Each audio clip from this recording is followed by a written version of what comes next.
Alexander Payne's film about Schmidt is one of my all-time favourites. I remember when I was a teenager somebody accused me of liking it only because it contains my name.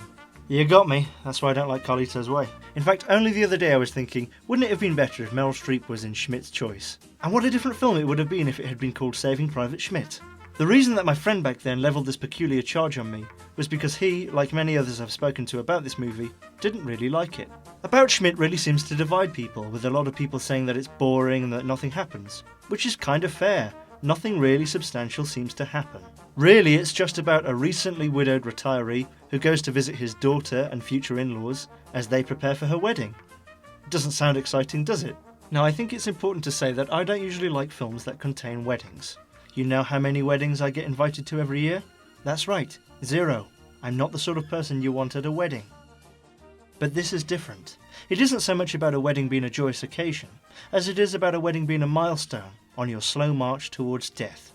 Especially if that wedding is between two people who are significantly younger than you. Oh God.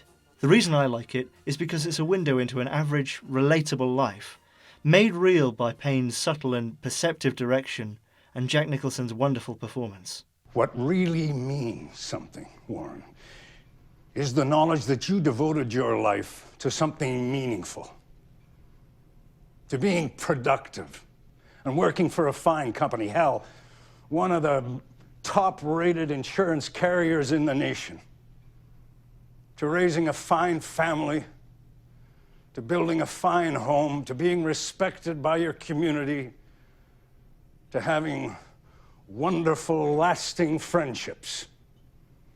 At the end of his career, if a man can look back and say, I did it, I did my job, then he can retire in glory and enjoy riches far beyond the monetary kind. Now, I love that clip because you've got two things going on there.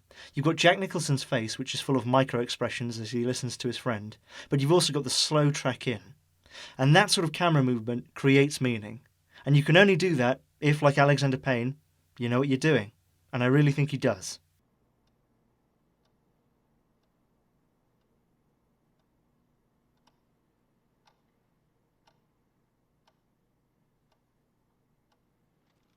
So the beginning is Jack Nicholson just sitting there, and he looks like a kind of sad old man.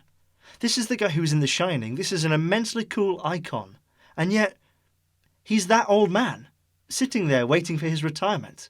He's utterly believable as that character, instantly. So Jack Nicholson is a stiff, crotchety, slightly tight with money old man who's just retired and is convinced somehow through an appeal on TV to give some money to a poor Tanzanian boy, Ndugu. And the film is told really through the prism of him writing letters to Ndugu. Dear Ndugu,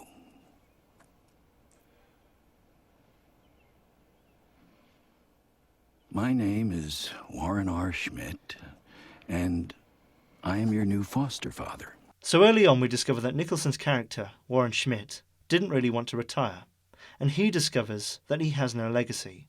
He was just a guy in a job who's been replaced by another guy.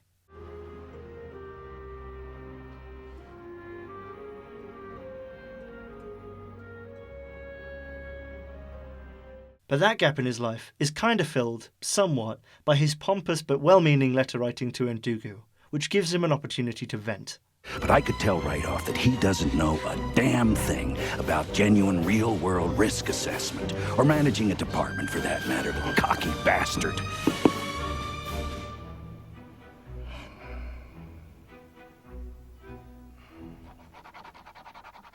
I like the way he just crosses cocky bastard out. Doesn't start again, just crosses it out. Also, ladies and gentlemen, the world's neatest male writing. Also important to note, Schmidt in his writing to Ndugu says that his wife has stifled him, and the need for security because of his family has stopped him from fulfilling his dreams of being a businessman, of being his own man. This is when we're introduced to the harbinger of the movie, Schmidt's daughter, Jeannie, who Schmidt thinks, and probably thinks quite rightly, is marrying somebody who is quite below her. Somebody who's a bit of a nincompoop. Randall Herzl. He's got a sales job of some sort. Maybe Jeannie is a little past her prime, but I still think she could have done a heck of a lot better. So Schmidt's wife dies, which was kind of given away by them not casting a bigger name, and he's left with nothing. No job, no family now that his daughter is going to get married and lives far away, and no direction. So the film is about Schmidt's coping mechanism, but more so about a strained relationship with an only child. Why did you get such a cheap casket? What? I could tell you got the cheapest casket. Everybody could. Oh, that is not true. A relationship that is only more strained by her engagement to a certified doofus. Helen, we love you. We miss you. Now I guess Schmidt, retiring from a senior position as an actuary in a large firm, is probably part of the upper middle class. Or near there. He wanted his daughter to marry a doctor or an architect. Not this guy. Christ, if my daughter had a bad IQ for a glass of stale orange soda, I'd hope she could do better than this guy. He's a waterbed salesman. With a ponytail. But at least he isn't a bastard, no parent said ever. So after going through some hilarious mourning, which is also quite visceral, Schmidt confronts his best friend Ray, after finding out that Ray had had an affair with Schmidt's wife years before. Major bummer. Again, this sets him without anything, apart from a Winnebago. Only the remnants of his relationship with his daughter remain, so, out of loneliness, he decides to go and see her. Before he goes to see his daughter, he goes on a little adventure, which is really just filler, but it's good. And part of that is going to the house he grew up in, now a Tire Plus. Check this out for a haunting moment.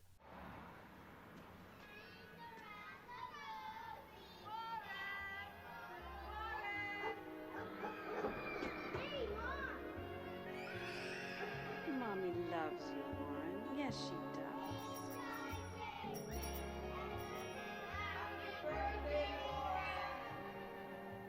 Just think, one day your mum will be long dead, and you'll be the only one who remembers her. And you'll be soon for the dust too, and then poof, you're gone, and it'll be as if she never existed.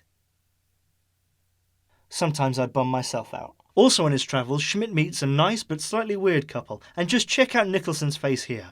A girl named Sloane. I never heard that one before. Neither had we. Does he not really want to be there, but he is because he's so lonely? I really like that in only a few seconds Nicholson can depict an entire human being. It's well written and it's well performed. Or maybe it just appeals to my antisocial nature. I'm one of those people who goes to somebody's dinner party and then thinks, I hate you. So anyway, Schmidt visits his in-laws, including Kathy Bates, who plays Roberta, which is changed from the book where she was called Renata. More on the book later. The in-laws are kind of low class and not particularly pleasant, and Schmidt really does not like them. Would you excuse me?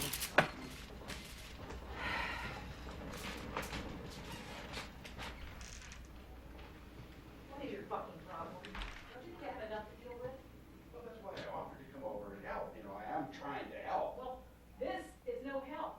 I mean, look at it. What do you expect me to do now? Desperate not to see her marry this idiot and marry into this awful family, Schmidt confronts his daughter and tries to convince her not to get married. You're making a big mistake. Don't marry this guy. Don't do it. But then she comes back with this line. I mean, look at these people. All of a sudden, you're taking an interest in what I do? So Schmidt is stuck with people he more or less despises, has pissed off the only person he cares about, and hasn't achieved or changed anything. It's like the story of every job I've ever had. Not only that, Schmidt kind of makes the whole situation worse by not really playing ball, and he's further disgusted by them.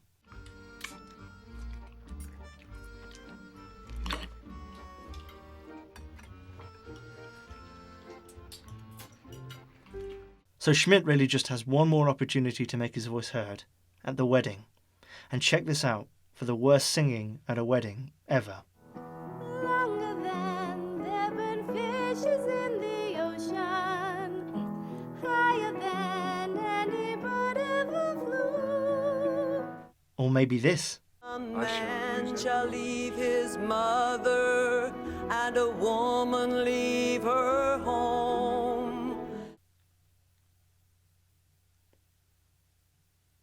So after being insulted and overwhelmed by an awful wedding ceremony, or at least one he thinks is awful, Schmidt now has an opportunity to say his piece, to put the record straight. What I really want to say is,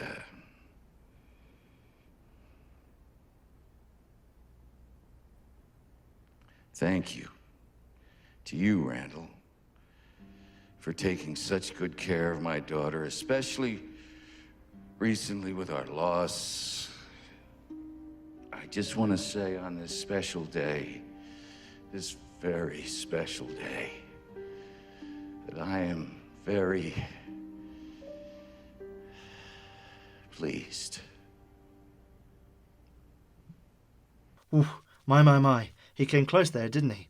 This is one of the reasons I think this is Nicholson's best, or one of his best performances. Because, under some masterful direction by Payne, Nicholson manages to be both magnanimous but torn. Both utterly wretched, but at the same time willing to concede to his daughter's wishes.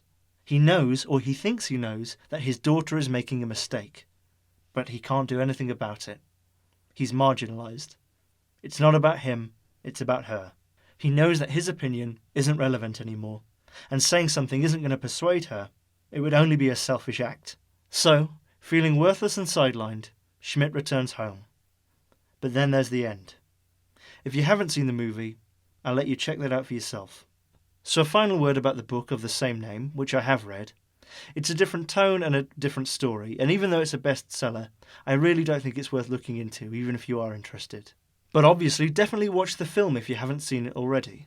So obviously Nicholson has been very good in some very good films, but I rate his performance especially here because I think it's subtle, very well observed, and actually very deep. I know very little about Jack Nicholson, but I don't think he's Schmidt. I think maybe he knew or knows Schmidt or somebody like him, but more importantly than that, he understands him. What do you think is his best performance? Well, thanks for joining me, guys. YouTube is an algorithm, and it really does help me if you like, comment, and subscribe. So please do that. So I wish you many happy meals of dry tacos. Goodbye.